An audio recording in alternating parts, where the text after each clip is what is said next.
Assalamualaikum sahabat waktu, selamat datang di channel Demi Waktu. Channel ini akan mengulas mengenai berbagai berita terbaru dalam kacamata positif dan menyampaikan beberapa informasi yang unik dan menarik. Halo sahabat waktu, Wali Kota Bekasi Rahmat Effendi sudah ditetapkan sebagai tersangka dari hasil operasi tangkap tangan atau OTT KPK Kamis 6 Januari 2022. Pria yang akrab disapa Pepen itu diduga menerima suap untuk proyek pengadaan barang dan jasa serta lelang jabatan di lingkungan Pemkot Bekasi. KPK mengamankan uang total 5 miliar dari OTT itu. Keadaan ini ironis karena dulu Pepen pertama kali duduk di kursi Wali Kota Bekasi pada tahun 2012 sebagai pelaksana tugas, menggantikan Wali Kota Bekasi sebelumnya, Mokhtar Muhammad yang tersandung kasus korupsi. Orang kuat di Bekasi, di Kota Bekasi, nama Pepen begitu disegani. Ia memang politikus kawakan di Kota Patriot itu. Rahmat Effendi tercatat memulai karir politiknya di Bekasi sejak tahun 1999 sebagai anggota DPRD Kota Bekasi. Karir Pepen lalu meningkat dengan menjabat sebagai Ketua DPRD Kota Bekasi tahun 2004 sampai 2008. Pepen kemudian menjajal peruntungan dengan mencalonkan diri sebagai Wakil Wali Kota Bekasi pada tahun 2008 berpasangan dengan Mokhtar Muhammad. Setelah menjabat sebagai pelaksana tugas Wali Kota, Pepen yang notabene kader Golkar maju sebagai Wali Kota berpasangan dengan politikus PKS yang kini anggota DPR RI, Ahmad Syaihu, pada periode 2013-2018. Pada Pilkada 2018, pria kelahiran 1964 itu kembali menang. Kali itu berpasangan dengan Tri Adianto, ex-ASN di pemerintahan Kota Bekasi yang telah menjadi kader PDIP. Posisinya sangat kuat di Bekasi, terlebih dia merupakan Ketua Dewan Pimpinan Daerah Golkar Kota Bekasi kala itu.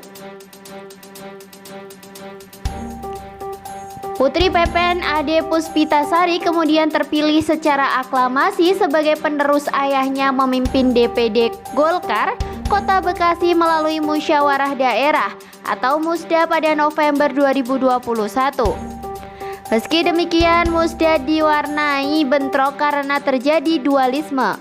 Kubu lain yang dimotori Novel Saleh Hilabi mengklaim bahwa Musda versi mereka yang memiliki legitimasi.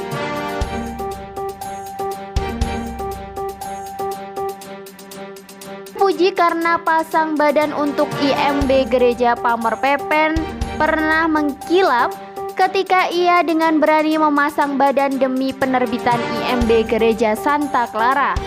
Saat itu pada tahun 2017 penerbitan IMB Gereja Santa Clara dituding sebagai upaya kristenisasi oleh kelompok penolak. Sementara itu Pepen menilai tidak ada yang salah dalam penerbitan IMB ini.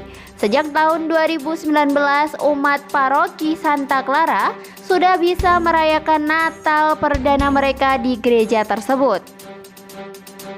Pada tahun yang sama, ia digantikan oleh Komnas HAM sebagai tokoh yang dinilai berperan dan berkomitmen tinggi dalam melindungi dan menjamin hak atas kebebasan beragama dan berkeyakinan di Kota Bekasi.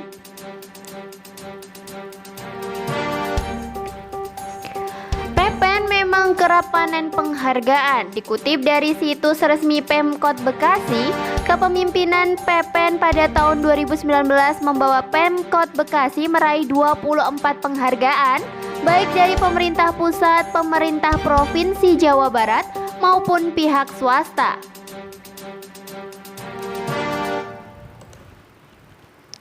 Salah satunya adalah penghargaan kategori layanan kesehatan ramah anak dari Gubernur Jawa Barat. Pepen juga menerima penghargaan top pembina BUMD tahun 2019 dari majalah Top Business. Tahun berikutnya, yakni tahun 2020, Pepen kembali meraih penghargaan Top Pembina BUMD, kali ini dari Kementerian BUMN. Pada tahun tersebut, Pepen menahkodai Pemkot Bekasi hingga menerima 17 penghargaan.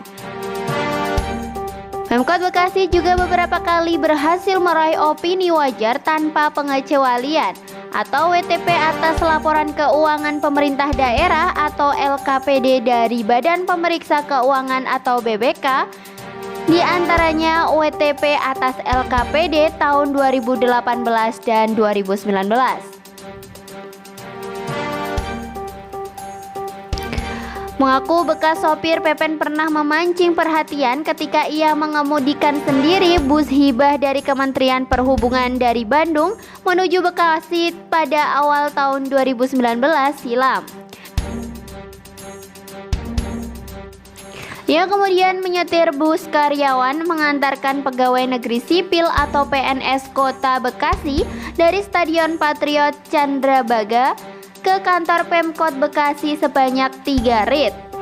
Ketika ditanya alasannya suka menyetir bus, ia mengatakan hal itu mengingatkan dia semasa muda saat bekerja sebagai sopir bus di salah satu perusahaan swasta. Pepen memang dikenal cukup nyentrik sebagai politikus kawakan. Pada awal 2020 ketika Jabodetabek dilanda banjir dahsyat, Pepen datang mengenakan kaos orange dan sepatu boot ke istana. Dari sederet kepala daerah yang memenuhi panggilan Presiden Joko Widodo saat itu, hanya dia yang mengenakan pakaian seperti itu.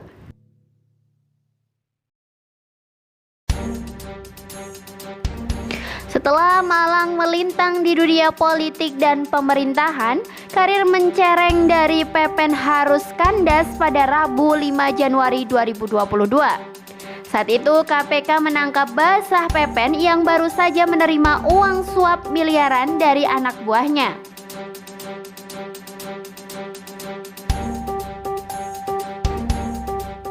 Ironisnya, Pepen diduga mengerahkan lurah, camat hingga kepala dinas menjadi kaki tangannya dalam meminta uang sogokan ke para pengusaha. Dalihnya pun untuk korupsi tidak bisa dibenarkan.